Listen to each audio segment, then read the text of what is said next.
Ny ampy iray indray ny trano sekoly fanabeazana ho an'ny akany Onjasoa any Malazan'ny Gasy eto Toamasina izay manana ny ivitoerany eny Morarano Tanambao-Vereri eny. Akany iray miezaka manasoa ny zanaka malagasy amin'ny lafiny maro fa indrindra ny lafiny fampianarana moa ny akany Onjasoa izay iarahana amin'ny fikambanana Malazan'ny Gasy izay efa mahenika ny Madagasikara amin'izao fotoana izao. Ny Zoky Frère Ragod no isan'ny mitarika sy loharano nahitana izao ezaka izao ka manantena sahady ny sekoly fa amin'ny taona 2024 io dia iampy famitelony indray izany sekoly izany. Akoatran'ny lamesa ny arahany ombom-bavaka sy ny tondram-bavaka ihany koa izao fahavitany ny trano sekoly fanampiny izao dia nisy koa ny fifaliana sy fikoranam-pianakaviana teo anivon'ny sekoly indrindra nanamariana izao fetin'ny asaramanitra izao ka tsy nanadinoana ireo kolonga madinika tamin'ny alalan'ny kilalao samihafa ny sakafo natolotra azy ireo tao an-tsekoly ihany. Andro ray toa zato moa ity fitraofana ity koa dia noararaotin'ny fianakaviam-be hatramin'ny avy ao an-drenivohitra izay nitantana ny Malazan'ny Gasy eto Madagasikara Ramatoa Ema niaraka tamin'ny Frère Ragod ary koa ireo mpampianatra sy mpandrara rehetra eo anivon'ny Malazan'ny Gasy Onjasoa akany Onjasoa eto Toamasina ny nifampidinidinika sy ny fampitafatafa ary nampahafantatra amin'ny ankapobeny ny fivoarana misy eo anivon'ny akany. Toy izay ihany koa ny fampandraisana andraikitra ny tsirairay ho amin'ny tombotsoa iombonana dia ny fikolokoloana sy fikarakarana ny ankizy arak'izao fanazavana hoentin'ny tompony andraikitra izao. Frère Ragod filoha-mpanorona ny Malazan'ny Gasy manazava manaraka izao. Manolotra ny alamba ho antsika rehetra ny tenako moa dia Frère Ragod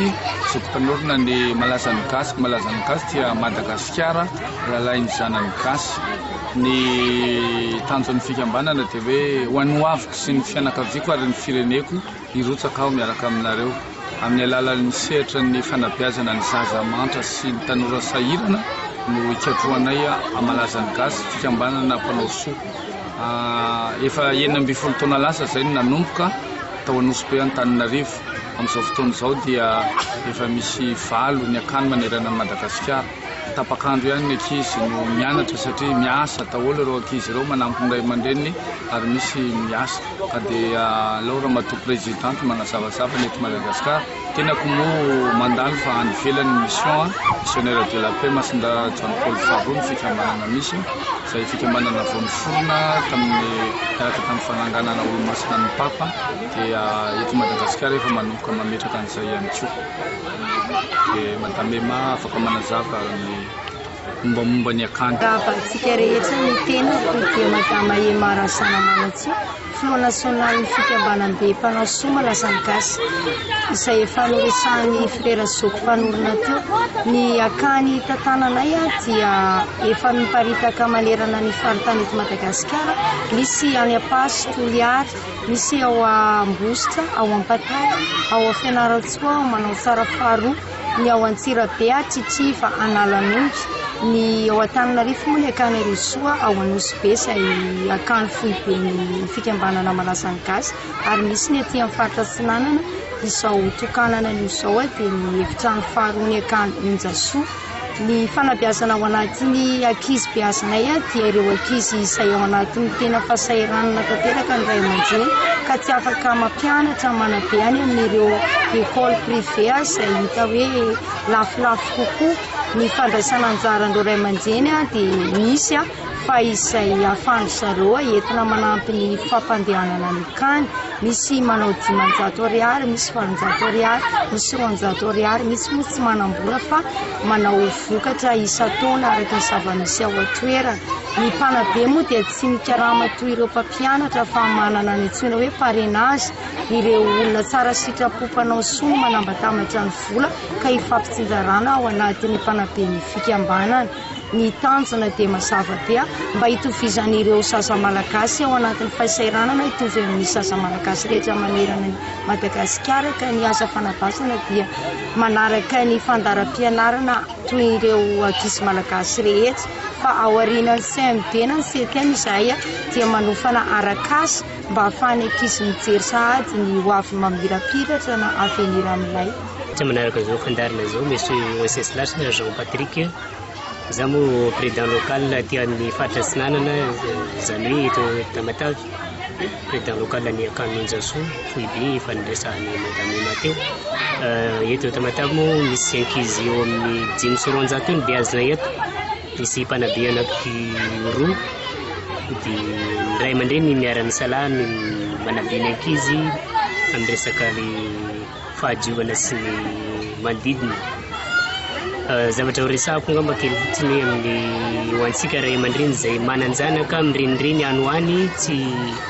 tokony andren-dakilasy izy nefa tsy afaka ny antony maro samihafa misokatra ho anareo ny Akanonjasoa ty Thomas Tanamboaberyry akaiky ny masera botanika afaka mandray anareo zay misokatra ny varavarana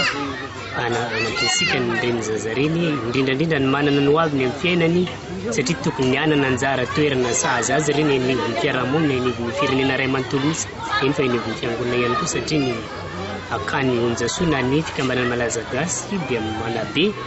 ara-panahy sy ara-saina zany hoe manomana ny fiainana ray manontolo maha olombelona ny olombelona mitanjony fikambanana malaza ny gasy kaza misalasala sika ho zay manana zanaka mirenireny any ho any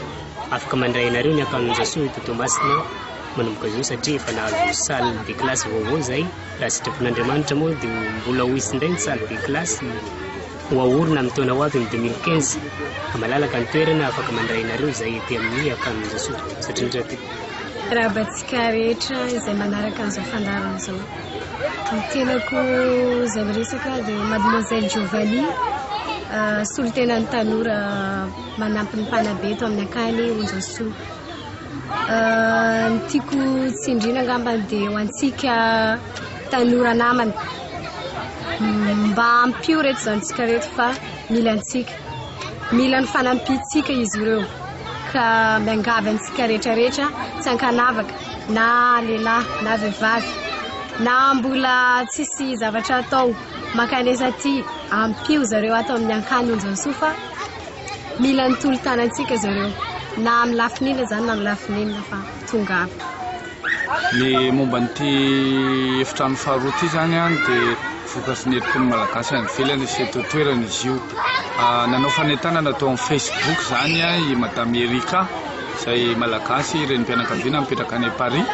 dia niezaka niezana tsy ny any Frantsa ihany zany fa misy ny avy any États-Unis tany Canada tany avy any Belgique avy any Italie Allemagne Pays-Bas dia ireo zany samy nandrotsaka dia erikerika matondra drano dia nahavoavory vola 2000 €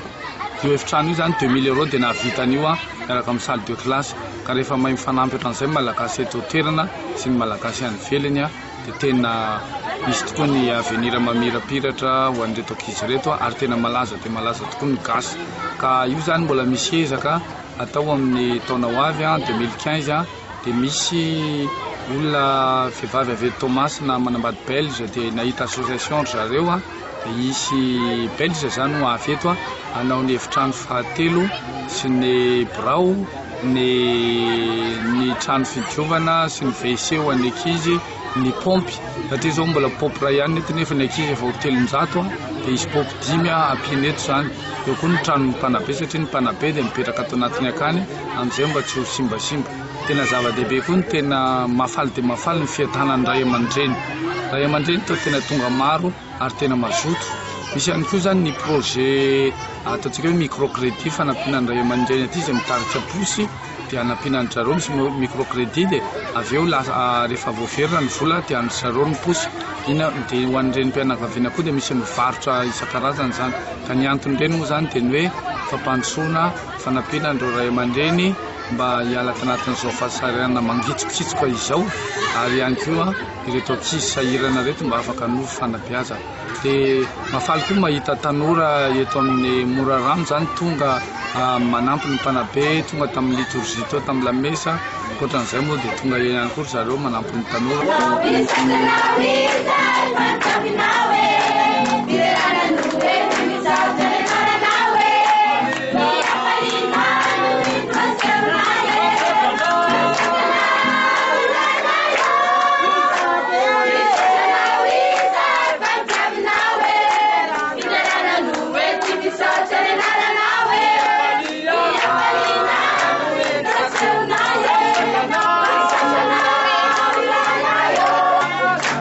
la la